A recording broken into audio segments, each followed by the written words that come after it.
Hello, everyone, and welcome to an all-new Deep Cuts Live. I'm your host, Antoine Reid, and today we have a special guest with us. We have Mr. John Laurendi from Peter James. It's an accessory company, so if you're in the cigar world, I'm pretty sure you've heard of Peter James, and if not, then I'm sure after this hour, you'll be more than familiar with them. So let me bring on our guests.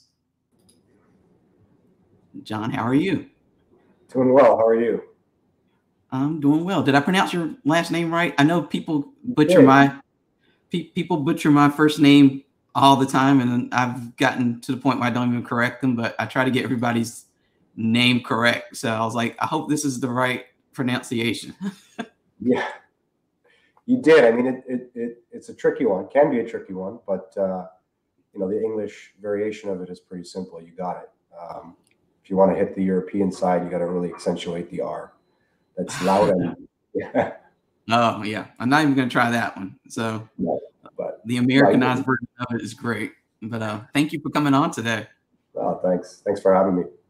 Yeah, like I was, I don't think I got a chance to stop by your booth at PCA, but I saw lots of press releases coming out before the show, and I was seeing press release come out about the new stuff that you were doing. And I remember when I first started going to the PCA trade show back when it was IPCPR. I think I ran into your booth one year. I can't remember what year it was, but it had to be one of the early years that I started going to the show. And I remember stopping by your booth at that show, and it was a while ago. And it's good to see that you're still in the industry, because I tell people that the cigar industry, whether you're in the cigar part of it or the accessory part, it's not exactly the most easiest industry to, have longevity in. Yeah, yeah. You probably saw a different Peter James at that time. A lot's happened since then, but it's one of those industries where you have to pay your dues. People want to see you keep coming around, keep being innovative, continuously pushing and adding value to the industry. I think just now we're starting to see people say, okay, it's almost 10 years and they're not going anywhere. So let's give them a little more attention. Yeah, I mean, I always like to jump around with these interviews, so it's not always like the most common place to start. But you always hear like it takes a couple of years for people to actually find success in any industry. And for some people, they say it's like in the podcasting world, it says it takes 3 years for you to really build up an audience and get to the point of sponsorship and all that kind of stuff. So for you, did it really take, like, at what point did you start seeing success? Did it really take the 10 years, or did you start seeing it a little bit earlier? For us, it might have been a little different just because we had something unique when we started, something that didn't exist. So for us, we flourished immediately. Now, that's not to say in the industry we flourished, but in general, as a small business, we did flourish, having something that no one else had. But as years went on and competition came to market, that's when you started to see times become a little tougher. We had to start paying more attention to our social, paying more attention to our content on the products that we released, and really pushing beyond what we initially had come out with back in 2014. So that kind of gave us a little bit of momentum. Where, like you said, if you're truly a startup company, it does take some time to come to fruition. But we had that advantage coming in. But I still look at us as a startup. We're still kind of figuring things out. We still have to find our place. We're consistently testing, innovating, just trying to add value to the market, to the customer, to the industry. So I think now, more so than in our early years, this has probably been our most fun but challenging road, definitely. And I like what you said about, you're this far into your business, but you're still treating yourself as a startup, because I feel like so many companies sometimes trip themselves up by getting to this point where they're like, we've been around for this many years, or we have this much in sales, like, we're pros, people love us. But I think that startup mentality is probably the key to your success, because at least then you kind of see, that you still have a long way to go until you hit, that perfection mark, which I don't think ever really exists for any company. No, no. I mean, we live in finding perfection in the imperfect, and that's simply because the startup, there's never really any, like you said, perfection. It's all about finding your flow. And what does that mean? You introduced us as an accessory company, but it's the truth. We started off as an accessory company, but I like to look at it as more of a lifestyle brand. And the reason I say that is because, being a cigar advocate or an aficionado, or however you want to label it, it's not a hobby. It's a lifestyle. It's one that you choose, one that you enjoy, and one that you dive deep down into the rabbit hole, just like you would anything else. And what we're trying to do here is create that ecosystem, that lifestyle of that aficionado, whether it be through accoutrements or through cigars or through even, taking a further look back into things like aromatics and furniture and, shortly coming fashion. And how does this all play a part into the lifestyle of, say, one person who enjoys a cigar? Yeah, and I think something that you just said, that how I introduced you as an accessory company. I know that, some people are probably, like I said, who are familiar with Peter James might think you're an accessory company, but if you went to your website, you would see that, like you just said, that you are much more. You have so many different areas and categories that you kind of dabble in. So as a way of jumping off point, could you just tell people what, in your words, is Peter James? I know you kind of just said that it's like a lifestyle, but what is Peter James, and like what inspired you to create this company? So I'll start from the beginning because I think that's important. We started the company because at the time, this specific product didn't exist. A product where an individual can carry their cigars, accessories, all in one carry case while going out on an evening, wearing much like you are, maybe a suit or something a little more dressed up. At the time, there was just the Pelican style case, which fantastic, functional, maybe didn't fit the environment when you brought it into a cocktail party or a night out for dinner. So that's where the company started. In the past, I would say 3 years, where it's gone is a completely broader direction, where it's, okay, how do we really look at all the aspects of, because I am a cigar smoker, of an aficionado, how do we look at life in general? Because more often than not, we think a little differently than the norm. As an example, if I'm going out for dinner with some friends, I'm asking many different questions than somebody else would. I'm asking things like, where are we going for dinner? Is it inside? Is it outside? Do we have plans for afterwards? Are we doing cocktails? Is there a place I can have a cigar? Is there a place I can have a cigar with my friends?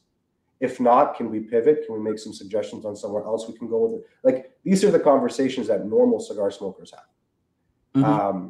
So we thought, okay, how do we tailor an entire brand around that lifestyle, where it's not just about the cigar and the accessory, but more the experience. And our recent ad campaign in DuPont Registry really focuses and hones in on the fact that, taking time for the things that matter, because the things that matter take time.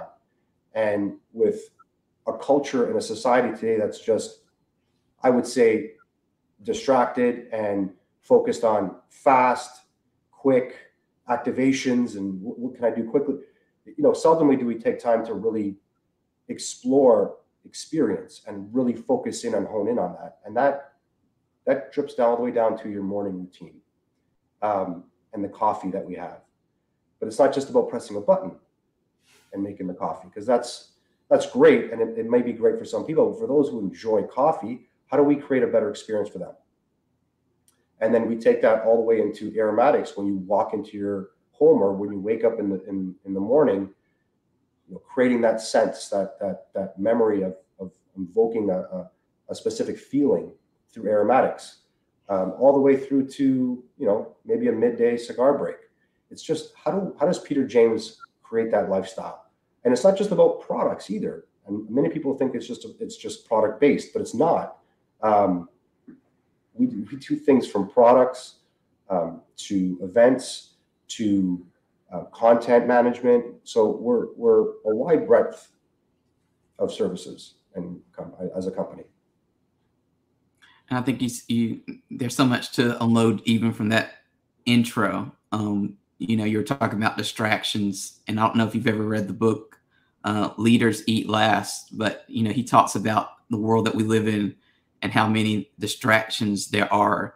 And you know, and you're talking about basically creating, like I said, a lifestyle brand that kind of celebrates the moment, which forces you to kind of slow down and really take in that moment and decide, like you said, if you're going out, you know, planning out like how can you enjoy that moment? How can you get into that moment? It's just like really interesting for you to hear that, you know, because most of our world is kind of built around quickness and quick deliveries and stuff like that. And while you're trying to force us with, you know, the coffee and the, you know, cigar accessories and stuff to kind of take a little moment and pump the brakes a little bit and focus in on, like I said, enjoyment out of certain moments.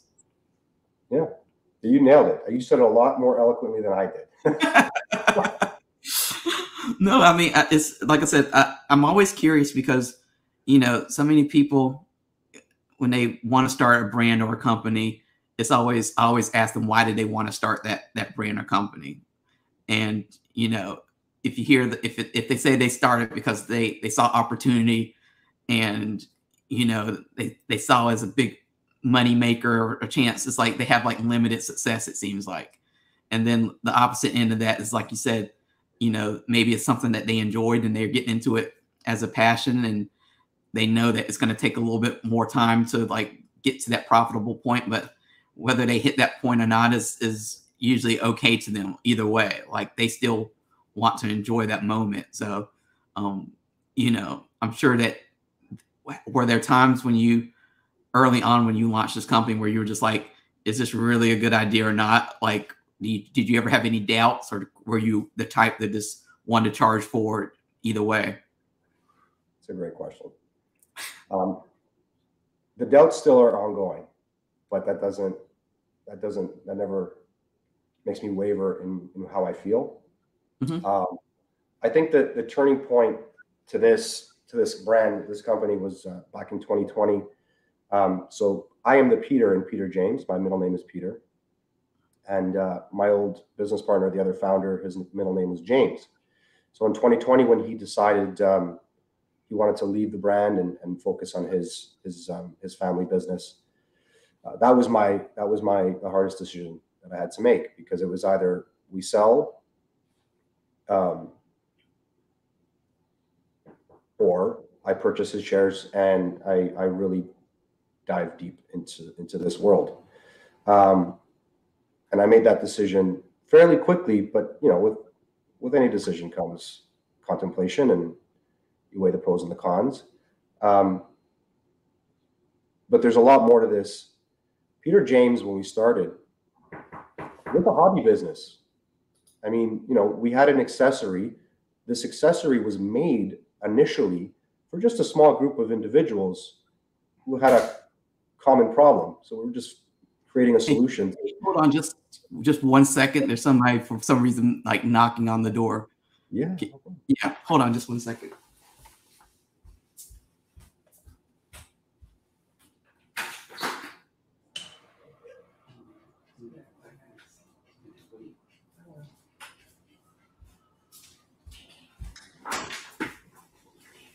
I'm sorry, I'm back. Yeah, so like I said, it's interesting to hear your story, just because like so many people, like I said, really struggle with when they launch a business, what they're launching it for and just getting into it. So I know that it's really hard to launch a business, just like, because I heard another interview what you did earlier today where you were talking about, you know, this started off as like a hobby or interest for you, but you know, you still wanted to kind of fold over into a business. And just, you know, to me, that's, like I said, it's interesting to hear, because business is all about, I remember I spoke one time to Ernesto Perez Carrillo, and he was like, you know, cigars are obviously a passion of mine. I love cigars. I love making cigars. He said, but it's also a business. So, you know, you also have to kind of focus on the business aspect of what, you know, we do and what I do. And that's like accounting and finances and, you know, the kind of fun, not so fun stuff. I mean, it's like, and then, you know, the cigar making is its own process. So just how do you, you know, how do you move beyond, like I said, that point of it just being, you know, like I said, you know, a hobby to a business, and like keep your passion for it. Because I know for me, like I'm very wary sometimes about turning certain hobbies into a business, because I don't want, you know, I don't want to lose my affinity for it. I don't want to get into like where it's like, oh, like this isn't fun anymore. Mm-hmm. You know, I hear what you're saying. And I think the goal is to continuously keep it creative. Never lose sight of that. That's the one thing that keeps us grounded and keeps us focused. And it allows us to work in an environment that isn't mundane. Because like you said, if you're repetition over and over, and you're doing your accounting, you're doing all the entrepreneurial aspects of a business, plus then you're designing a product launches, it could consume you. And then you could essentially, like you said, start resenting the business and the passion. So I think what's important, or the key takeaway from what I've been learning, and it's ongoing, is I focus my efforts on what makes me feel good. And for me, what makes me feel good is this brand, everything it stands for, and everything that we're doing. And that means even the fun stuff like creating cigar blends and creating new products, and you know, even our new venture into events and productions. That was, I think, the beautiful part of Peter James is it's being cultivated by things that come into fruition on their own. It's not anything that we're saying, okay, let's target this area here, like content management, because we feel that there's revenue there. This was all, people liked what they saw through our Instagram feeds. They liked what we were doing at the shows. They liked the events that we were putting on, and said, hey, they do a pretty good job. Would you want to do it for us? And then you say, yeah, why not? And you do one, you do two, you do three, and you develop a love and passion for that too. And I really believe that it's a strong way to build a brand, to allow things to come to you through your passion versus going after it for the reason of revenue. Well, in the beginning, because I know you started probably at a different time. So was social media still a big thing, like when you first started, or was it kind of just starting to kind of seep into our world? Yeah, I mean, yes, social media was 2013, 2014. Instagram was really taking off. We have a lot of our success to attribute to social, to Instagram. Obviously, the game's completely changed since 2014, 15, coming on now. But a lot of our success was that because before we were never able to hit audiences of that magnitude unless we did trade shows, or you had boots on the ground at cigar shops or salespeople. So, you know, having that platform gave us another leg up, and we were able to get reach where we never would have imagined the possibility or had the budget to do so before. So yeah, social is always a big part. You know, there are some roadblocks when it comes to social, especially anything related with tobacco. Even the accessory side, you know, anything like our cigar case is tobacco related, so we have to be cautious on how we approach standard platforms. I think that's interesting because you kind of think accessories don't have that roadblock that, you know, straight on cigar cigar stuff does. But are you saying that you still encounter like the same kind of problems? Like maybe there are certain words that you kind of get wary of, like, you know, cigar case, and that kind of triggers like all the I don't want to say like roadblocks or alarms, but in social media world, I know certain, you know, like tobacco, anything tobacco related, this kind of it puts you in a whole different category. Yes. I mean, we've had, you know, the Instagram, when you want to promote your story, your post, we've been blocked so many times. We even tried a campaign because we figured if we put tobacco cigars in our cases and we promote it, it's being flagged and it's being taken down. So we put some carrots we tried to substitute with vegetables just to see, because I mean, people will get the premise and will have a laugh and a joke, and they still took it down. Wow. So, yeah, at this point, the only feedback we've received from Facebook's and Instagram, the customer service teams there, is that it's tobacco related. As long as it's tobacco related, which everything pretty much that we do, except for our furniture and our fragrance and our coffee, is tobacco related. So that poses a bit of a challenge. Now, how did you, because you just mentioned that you do, like, you know, coffee, you do the perfume, you know, you do a lot more than just the cigar stuff. How did you decide to scale or expand your brand? Because again, I think so many companies kind of get out there, they launch with one particular product or in one category, and then all of a sudden they do see that potential a new category, and they want to add it on. But it's not as easy, I don't think, from my experience of speaking to people, that it's not as easy just to add on that new category and just have success in it. Like, how did you do it, you know, and find, you know, some success in expanding your reach? Some of it is just pure craziness. Mm-hmm. You know, the furniture line is a good example of how to accommodate an already great industry. If we look at, for instance, cigar shops, cigar lounges, they're filled with leather chairs, leather sofas. Now, you have so many people experiencing that sofa and that chair on a daily basis.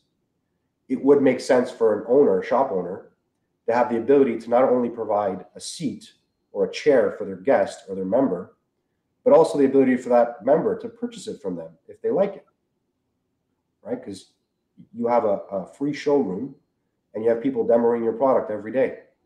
So we thought, why don't we come out with our own leather line of furniture where the shop owners can actually benefit from its use, so that it's not just, you know, obviously from a business standpoint, a tax write-off at the end of the day, because you'll have to replace that probably in the next 5 to 10 years. But how do you profit from that and provide value to your customers at the same time? Because we want to provide revenue and value. So that's how the furniture line kind of came to existence. The coffee was just, I was tired of pairing bitter coffee with my cigar and ruining my palate. So a couple of us here were pretty crazy about coffee, said there's got to be a better coffee experience. So we just we teamed up with some crazier people than we were about coffee, and we made a blend that was specifically made for cigars. Very elegant, very soft, very smooth, nice chocolate notes, cocoa notes, but no bitter aftertaste, very soft finish. And the mouthfeel at the end of it is it just keeps you wanting more. So that, you know, some products that we come out with, it's trial and error, but some of them we just know, you have a feeling. I mean, I think at the end of the day, as long as we're doing something with intention, then even if it fails, it still felt right. If you're doing things without intention and you're just kind of throwing spaghetti at a wall, it makes it a little more challenging. And I think that's, you know, the willingness to fail, I think, is so important in business, but it never gets spoken of really at great lengths. So your willingness to kind of come in there into other categories and play around and figure things out as you go. I'm sure that, you know, that's probably maybe some of the fun part of the business, because you never know what's going to happen. And I'm sure you made some discoveries along the way of trying to figure out these other categories, how to make them work, that you were able to kind of help in other categories and other, you know, product lines that you wanted to launch. Yeah, most definitely. And you know, one thing that we stress here is we'd rather each other try and fail than not try at all. Mm-hmm. You know, we failed many a times in many different categories, and like you said, it just builds a foundation for the future of a knowledge base of, you know, if we fail and we don't learn, that's the tragedy. But if we're learning from that failure, that's just going to make our brand stronger on the next launch or on the next creative idea or whatever we start after that. I think, like you said, failure is very important. Obviously, you want to limit your loss. So we're very mindful in how we test and we play with the market. But we still want to have fun. I mean, if we can't come in here every day and have fun, what's the point of this? Hmm. And I remember I was listening to a podcast this morning that was talking about creating fans, creating experiences. And the other podcast I was listening to you that you were on earlier, like you weren't really talking about creating experiences, but I think you were talking about tapping into experiences to some degree to help like build your brand. So what's been your experience with that? Like I said, creating that just fun experience around Peter James, like making it, enjoyable, making it a brand, like I said, a lifestyle. And lifestyles is all about getting in there, dabbling, and just you know, playing around, but having people kind of join the movement. Mm-hmm. You just at the tail end there, you just hit it. It's the movement. So one of the things, the biggest focal points that we wanted to hit when we were organizing our 2022 marketing initiatives was, let's break down to the stigma of a cigar smoker. Because for so many years, it's been that of, I hate to say it, but the older person, the established person, the person that can afford it. And it's Mm-hmm. so not. It's everything but that. That's a small part of the community. So our focus is let's highlight the fun. It's not, cigar smoking is not a serious endeavor. It's not supposed to be anyway. I mean, I don't think so. But the whole point was, let's break down that stigma and have fun doing it. So we created a lot of content and campaigns around art, because we felt that what better way to depict the cigar industry than through art? Because these, technically, they're all handmade. They're pieces of art in their own right. So we married that identity, that image, to create that lifestyle, but also to show it in a way that relates to everyday life. And I think people are really resonating with that.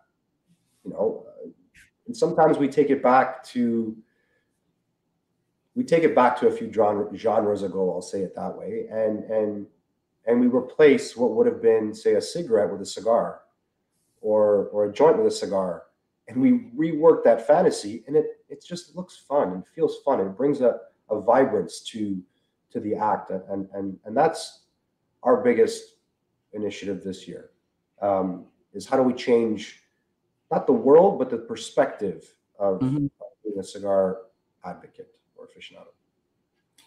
That reminds me of something that, Rocky Patel was saying in an interview when he was talking about going from just being a cigar maker to being creating the Burn by Rocky Patel kind of franchise, and that he wanted to get cigarette smokers into the cigar lifestyle, because he said it was so different, obviously, and people smoke cigarettes and they don't give any thought to it. It's just like a habit, but you kind of give some thought, and it's a whole different experience when you smoke cigars, and you're into that lifestyle. So creating that experience and building that environment where people can enjoy. And I think that you're obviously doing that with your accessories and with the different components, the coffee. You're giving people these different areas and different things that they can do to, like I said, to enjoy and get into that lifestyle a little bit more, rather than it just being themselves. It's meant to enhance, right? We just want to enhance our experiences Mm-hmm. at the end of the day, and our goal is to help people enhance their experiences, and whatever that means, whether it's through an accessory, a cigar, or anything in between and furthermore. So I mean, that's always at the forefront, and I mean, there is a lot more. I mean, we are expanding our scope to outside just the cigar industry, but it also Mm-hmm. ties right back in. It's crazy because we're kind of stuck by labels. Like, you're a cigar smoker. Well, just because I enjoy playing sports, does that mean I'm an athlete? If I enjoy a cocktail, does that mean I'm a connoisseur? If I like the labels, they kind of misinterpret the art and the lifestyle. So all we're trying to do is pull in and say, hey, look, you're a cigar smoker, but I bet you like shoes too, don't you? I'm sure you have a killer shoe collection. Well, why not maybe look at some shoes? Peter James offering a shoe line. Or how do we make sure that when you wake up in the morning, we're a part of that selection? You know, it's funny that you say that, because a couple weeks ago, Karen Berger, who you know is like a fashionista, in addition to being into the cigar world, she was saying, you know, there's so many people in the cigar industry that love fashion, and yet, you know, there's always this big disconnect where people, you know, aren't thinking about fashion and cigars. She said, and she wishes there were more people who kind of will blend the two lifestyles together. So it sounds like what you're kind of working towards is bringing that fashion and bringing that up, you know, people who want to up their experience and up their look into the lifestyle. So yeah, certainly. That's a nail in the coffin. That's exactly what we're looking to do. We're just trying to revitalize, mm-hmm. you know, and bring some, like we did before, bring things into a more fashionable state.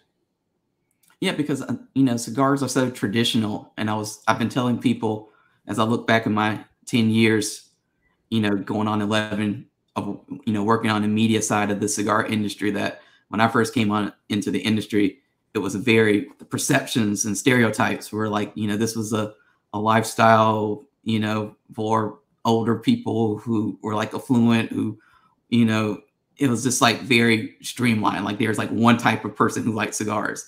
And then you get into the industry, and as you spend more time in it and you go to the trade shows, you go to the events, you go to lounges, you just realize that there's so many different groups of people and different interests within the industry, that, and not all of these groups and people are being spoken to or kind of catered to or given something that, you know, they can relate to. Yeah. We're trying to break down that wall. That's what we're looking to do. And we're looking to shake things up. Even though we're from Canada, we're not looking to be polite. We really want things to change. And we want to, you know, you can ask anyone in the industry, which I'm sure you have. I know you have some pretty renowned guests on your podcast, and they'll all tell you that there's a lot of change that's occurring. And the one thing that we're really looking to do is be part of that. We want to be part of that shift. We want to be the rule breakers. We want to be, we're not looking to create more boundaries, and we're looking to free the industry from boundaries and have a perception from in the outside world of the cigar industry being fun, vibrant, unique. Because when people ask me, you know, how was the trade show or how was that event you went to? The response never fails. It was always a great time. There was always a great party. People are happy. They're talkative. You know, you meet so many great characters. It's seldom do you leave a cigar event and feel like you didn't get the most of it.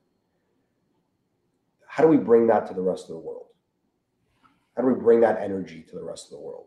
That's that block that we have to take down, because everyone's kind of deserving of that, right?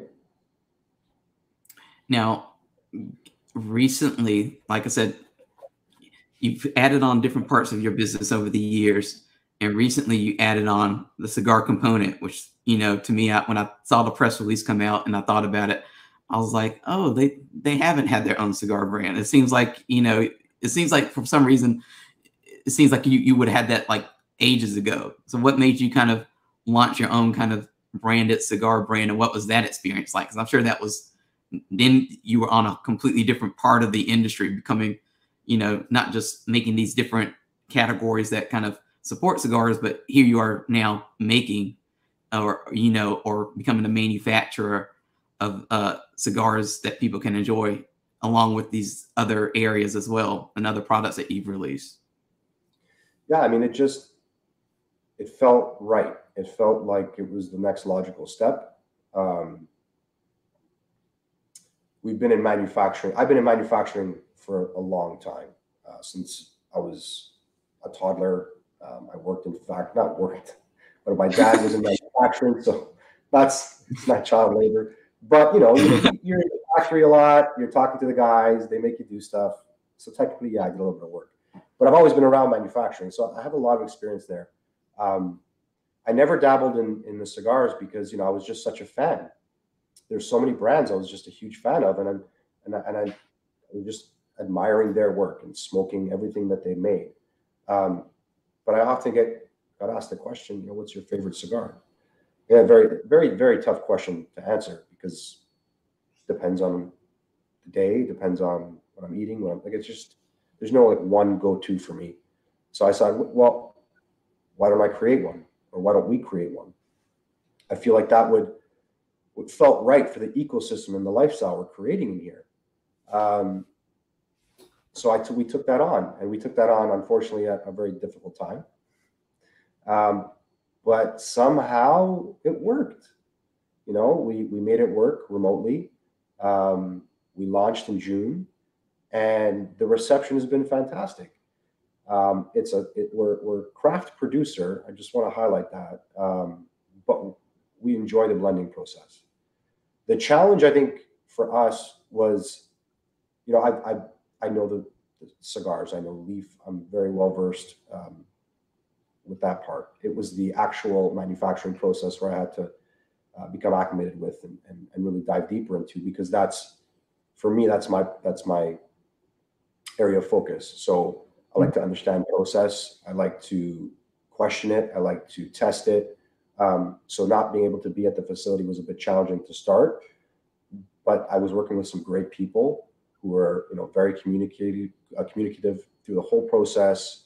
Lots of video streaming, lots of phone calls, and we got it right. And there were a lot of challenges along the way. I mean, it was a 16-month process from start to launch. So yeah, I mean, it's just it's a little different working in, say, the Americas versus working in the South Americas or the Nicaraguas. It's just a different flow. So once you become accustomed to that flow and the way they operate, then it becomes a little easier. But getting comfortable with that was the challenge. Yeah, for sure. What would you say was the most surprising thing you kind of learned from the cigar making process? So for going from being just a consumer of cigars to suddenly you're on the other side being a manufacturer, or you're trying to bring a cigar to market, what was something that kind of surprised you the most about the whole process? How many hands this has touched, and how long it takes, and how much effort goes into it. It was unbelievable to actually experience it. You've heard about the process. You probably watched a YouTube video here and there, but to actually go through it and experience how many people are laboring over this one cigar, it creates a new light. For anyone, it would create just a new perspective on any cigar. So for me, that was humbling, but also gave me a new, even just relit that fire for me, because I was in awe of all the passion and love that went into making it. And how did you settle on the blends that you showcased at PCA? So the blend, the Habano blend, I actually, before we even started, I was at it. I was trying to find a manufacturer previously, so I had a whole blending report done. I think it was like 2.5, close to 3 pages long. And I highlighted everything I wanted in the cigar, from roll to bunching to leaf type to flavor profile, how I wanted it pressed. I had a very specific process in mind. Now, not to say that everything came to fruition the way I wanted, but I think the team did an amazing job. From me not even being able to be there physically, taking that report and sending options that were along those lines. So once I had the initial blends, it was almost there. It was like 70. The first few blends that we received, we were almost 60, 70% there. It was just some tweaking, some rebunching, reformulating, and then from there it was off the races. I think after the third batch, we had nailed it. So it was really, from what I hear from a lot of colleagues in the industry, it was probably something that won't happen again, because usually it takes a lot of time on the blending process, and we just happened to nail it rather quickly. But I enjoyed the blending experience for sure. Now, what you know, as you're thinking about what kind of cigar you wanted to bring to market, I know different people have different approaches to this. Like they want to blend for their palate, they want to blend for other people's palate. They ask retailers what are their customers buying. So how did you kind of approach that question of, you know, what kind of blend or what kind of cigar you wanted to create? Like, how did you decide that? So it was a combination of factors. I obviously wanted to appease my palate because I want to smoke this every single day. I want this to be my regular cigar. But I also thought, okay, so I come from an era of smoking Cuban cigars. Mm-hmm. And I know a lot of people who still smoke Cuban cigars. And I said, okay, well, I want to bring something to market that has that soft, elegant feel of a Cuban, but I want more flavor because I find that, you know, the cigars from around the world have that flavor. And that's the exciting part for me is really diving into the flavor profiles. So I thought if we could make a cigar that was, call it your new favorite pair of jeans, so that you didn't have to think about what to pair it with or what the occasion was. You just knew that when you walked into your humidor, if you have 1,000 cigars, because it's tough. It's tough when you walk into the humidor, you're like, oh, what do I want for today? I don't know what I'm going to do. We just wanted that one that you know that, okay, I don't have to think. I'm going to grab it. I know exactly what I'm getting, and I can pair it with anything, and it's going to be great. So that's the appetite we were trying to appease. It was that your new favorite pair of jeans. We wanted soft, elegant, but we wanted flavor. We wanted to have something unique. You know, like you said, there's so many cigars on the market today. You walk into a humidor and you have so many choices, and you know, as a consumer, you can kind of feel overwhelmed. So, did you have any concerns about like, oh, it's you know, well, whenever you're working on the cigar, but now it's 2022. You know, you're bringing in the cigar. You know, do you feel like you're competing with the rest of the industry, or do you feel like you're just kind of introducing a new cigar and, you know, just as in the other categories you've entered that gradually you'll, you know, gain a following and fan of the cigar and you don't have to worry about competition? You know, I think there's competition in a sense on the business stat from a business standpoint. I mean, yeah, if you create a cigar, technically, I guess to another cigar maker, your competition. I don't really view it that way. I view it as we're an accompaniment. We're you know, if you walk into a humidor, you're whoever's managing the humidor or whoever's serving the customer should have a well thought out amount of knowledge and how to service that customer and how to fit them to a cigar. And we just want to be able to be in the humidor as an option. You know, we're not looking to overtake. We just want to be there. Say, hey, look, if you're looking for something maybe outside the realm of a traditional, maybe just try a Peter James.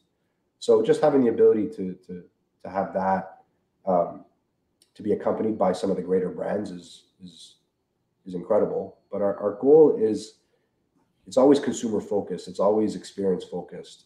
And we're not positioning ourselves to be a major competitor, a major player. It's more consumer focused at this point in the game. We just want to create things that are unique and different and great. You know, we started this business with our core value. The first core value we ever had was whatever we do, we have to do it to the best of our ability, and it's always got to be the best of value, which ultimately leads to quality first. And that didn't change when we produced our cigar. It's yes, the blend is important, but more important than the blend is the roll and the burn. Because when somebody's smoking the cigar, we need to make sure they're having an incredible experience, at the very least with the cigar, because we both know that everyone's palate's different, flavor is subjective. We're all going to smoke a cigar and taste different things. But as long as we make sure that the roll and the burn is on point, then our quality is bar none, and we're happy. Well, I think it's good that you said that because, you know, one of my pet peeves is how the industry is so focused or obsessed with ratings, and the ratings are just like reviews with a number attached to it, and you don't really know how some of the numbers are gotten to. And like you said, everybody's palate is different. So it always makes me laugh when you look at reviews is that some reviews say, oh, this cigar has, you know, white pepper and hints of cedar and earth and stuff like that. And then somebody else would come in and completely have a completely different take on it.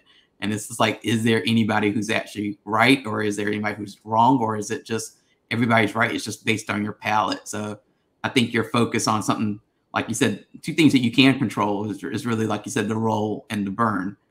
And you can't really control, I don't think, how people are going to rate or how their palate is going to assess that blend. So I think that's very interesting that you said that, because I don't think I've heard anybody say that those are like their two focal points in blending, in all the 106 or 7 episodes of Deep Cut so far. Well, I guess we think a little differently. But yeah, like you said, it's completely subjective. At the end of the day, I mean, I can't see someone saying they know what the consumer is going to want. That you can attempt it, and ultimately the only way to find out is for the consumer to try it and give you their feedback. But I think if we focus, for us, our main focus, like you said, is just make sure our quality control is bar none, and make sure we have everything else right. And the blend is more particular to our palates. And we'll let that shine. If that resonates with a lot of people, that means that we share a similar palate. And if it doesn't, then you're just meant for a different cigar, and that's okay. So, tell us about, give the spiel, because I know people maybe, like I said, didn't see that press release, but give us a spiel on these cigars in terms of like, what's the name of the cigar? Because I know people are going to want to try it after they've heard you talk about it. What's the name of the cigar, and like what, makes each blend a little bit different from one another? Sure. Okay. So we only, we released 2 blends, one size. We tried to keep it as simple as possible. Mm-hmm. The name of the cigar is Los Estoico, which in English translates to stoic, the stoic. It was named after my father as a tribute to him, because without him realizing it, I stole my first cigar from him as an 18, 19-year-old. So I did want to pay homage to him. So I did name it after him. And we used the Spanish translation to honor the factory in Esteli, Nicaragua. It comes in 2 blends. One is a Habano and one is a Maduro. The Habano is on the mild to medium spectrum. It's a medium strength cigar, but it has a unique flavor profile. It's very soft. It's very elegant. You won't get too much of that bite or raspiness on the mouth finish or on the back of the palate. So it's a very easy cigar to smoke. You want me to give you the filler and the binder and all that? Or just... Yeah, because I know that some people will want to know like what that is, and there's people who've asked that question, of different people who've been on, like, what's the blend? Like why aren't they sharing what's in the blend? So for those people who do want to go ahead and share that information. So the Habano is comprised of 4 fillers. 2 are from the region of Jalapa. One is a Condega, and the other one is undisclosed. The undisclosed is because it's a proprietary fermentation technique used by our manufacturer. Mm-hmm. So they want to keep that undisclosed. We went with a double binder, Indonesia and Mexico, and then we finished with an Ecuadorian Habano wrapper. And that kind of sums up the Habano. Your new favorite pair of jeans, easy to smoke any time of the day, great smoke. The complement to that was, after a big meal, I wanted something with a little more muscle. So we kind of tweaked the first Habano blend and created the Medudo. The Medudo mm-hmm. is still on the medium strength, medium body, but it's full flavor. So same fillers, we just changed the ratios a little bit. We removed one of the binders and went with an Indonesian binder and went with a San Andreas Mexican wrapper. So you're going to get a lot of flavor in that: earth, cocoa, nut, a little bit of leather, hints of espresso. It's a really interesting Maduro. But again, it's not overpowering. So if you like a stronger cigar, something more full body, probably not the Maduro that you're looking for. It's still, we just stayed on the medium spectrum for now. Again, just trying to start somewhere, start off somewhere. You know, as you've kind of walked us through the different areas or parts of Peter James as it is today. So what's your future plans for your company and all that it has to offer? Do you have other categories that you, like I said, besides the fashion, that you kind of hope to kind of get into? Yes. So that is definitely an area that we're exploring currently. So, you know, we're definitely going to see some things come to fruition. What that'll be, I don't know. There's a lot in the pipe that we're going through prototyping and testing. I think the most important part of what to see from Peter James in the future is an ecosystem to service we're not just a fashion brand, we're not just a cigar brand, we're not just an accessory brand. It's to embody that whole lifestyle from start to finish, when you wake up in the morning till you go to bed. And what does that mean? You know, I think we like to take the mindset of let's just let things happen in the state of flow that they should, versus try to enter too many markets. I do see something coming. I will give you something. I do see something coming in the shooting and sporting world, just because we like to play in the niches, however you want to say it. And we find that whenever we can find an area that there's maybe a gap, or maybe it's not being serviced to its fullest potential, that's something that we like to test and like to have fun with. So that's something that we've been playing with and may soon come to market. You know, as we kind of reach the end of our hour together, I always like to kind of end with some of the same questions for everyone, because I think it's kind of fun to see the variety of answers. But the first of those questions I usually ask to kind of close out the show is, what is your why, or what motivates you to do what you do?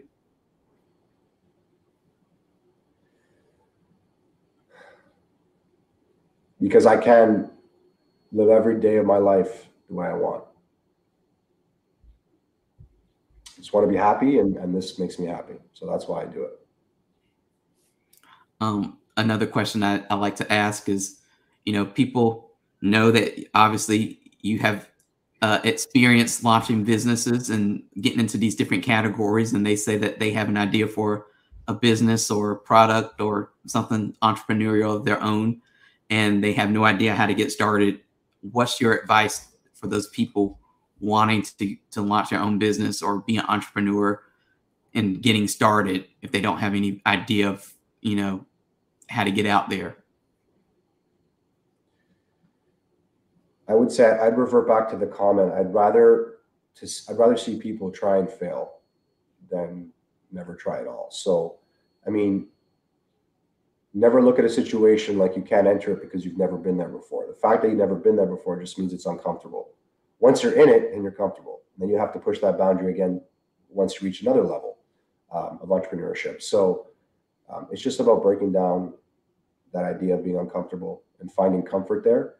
But I would say just do your due diligence. I mean, with as much access to information as we have today through the internet, you can pretty much launch a business of your dreams the way you want. And then you just have to learn from your failures and keep progressing. The thing is, never stop pushing. I mean, it's easy to throw in the towel. Just make sure things align from a financial and business perspective. And then after that, it's the will. Just use your will and keep going. What's the biggest lesson that you've learned from failure? The biggest lesson from failure? Any specific failure or just failure in general? Just any failure. Failure is mandatory. Failure is mandatory. If you're not failing, you're not learning. If you're not failing, you're not trying. Period. And I guess the last of these rapid fire questions that I'm throwing at you is, how would you define success? What does success look like for you? Ooh. I usually never get to this question, so I'm excited to see what your answer is. Not to pressure on you. My wheels are spinning. No, that's a great question.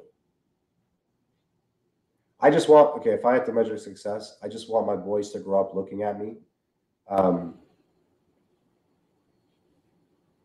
and wanting to pursue the same love and passion, and knowing that them seeing me doing that gives them the ability and the courage and the confidence to do it themselves. That's success to me. That's success. Well, awesome. Well, Yeah. I want to thank you for coming on and being a guest on Deep Cuts Live. And before we sign off, I want you to, for those people, there's people who are just listening to this on audio, so they haven't seen the banner that's been up the whole episode. But can you tell people what website and what social media that they need to be aware of in order to keep in touch with you and to follow what Peter James is putting out there? Absolutely. So everything that we offer in terms of service or product is available at peterjamesco.com, including our cigars, a link to our cigar website. And then you can follow us on Instagram at peterjames.co for all our fun, creative art, lifestyle craziness. And I do, we have 5 minutes left, but I do have like one more question, which is so many retailers, I know a lot of retailers kind of watch this show and listen to the podcast, but so many retailers kind of struggle with accessories and coffee and these different things that aren't just, tobacco products. If they're tobacconists, they struggle with selling these products or getting excited about, a great leather case like your company makes, like they do a cigar that Puente or Padron or Drew Estate might release. So what's your advice to those retailers on how to leverage, maybe some non-cigar products that are accessories and stuff in their store, and how can they get excited about them, and how can they get their customers excited about these products? Yeah, I mean, I think they have to, the conversations I have with some of our retailers that carry our product it's all about, we go back to experience. The consumer has to see you living that experience to get excited. So you need to be living that. So if it's coffee and you have a shop, make sure you have a good coffee machine and you're making them a coffee as they walk in, and you're excited and you're talking about the coffee and you're talking about its origin. You're having a conversation with them. You're making them part of the experience. Let them sit down, have that cup of coffee, maybe have a conversation with them. Ask them, what would you like to pair with that coffee? Or what kind of cigar are you in the mood for today? Or you just want to make them feel like they're involved. And that goes with any accessory. Maybe instead of just using a simple big torch lighter that it's called like the shop lighter, you should have some of the lighters out that you sell so that the customer can use that to light their cigar and then say, oh, I really like this. Maybe I should buy one. It's all about creating that experience for the customer. If they don't know they want that experience until they've tried it. Right. You to give it to them. I think that's great advice, and I love to end, on that note, because I think that's going to be what a lot of retailers kind of get out of this interview. And I want to, like I said, thank you for coming on and talking about what you do and what your company is doing. And hopefully you'll be willing to come back in the future. Now that we've got all the intro stuff out of the way, we can dive into some other things. Because like I said, I listened to another podcast that you were on, and you definitely has some interesting things to say. We didn't talk about, I know that you're talking about comforts that you like, a good pillow, a good blazer that's well tailored, and all this other stuff. So plenty more that we can talk about, obviously, maybe in the next time that you come on. So definitely would like to have you on again at some point in the future, just to have a part 2 of this conversation. Yeah, well, I'm in. Sign me up. Awesome. Well, I want to thank John for coming on today and speaking to us and sharing his story and the story of Peter James. And I want to thank everyone for watching and listening. If you're watching on Facebook, YouTube, Twitter, just make sure you hit that like or subscribe button. And if you're listening to this on any of the podcasting apps, such as Apple Podcasts or Spotify or iHeartRadio, just make sure you hit the subscribe button and leave a review. Reviews help me to improve what we're doing here. And I always say that there's always room for improvement. So you're not going to hurt my feelings if you say something that you feel like needs to get better, or if you have something that you actually liked, let me know that too, so I can know the kind of harp and do more of that in the future.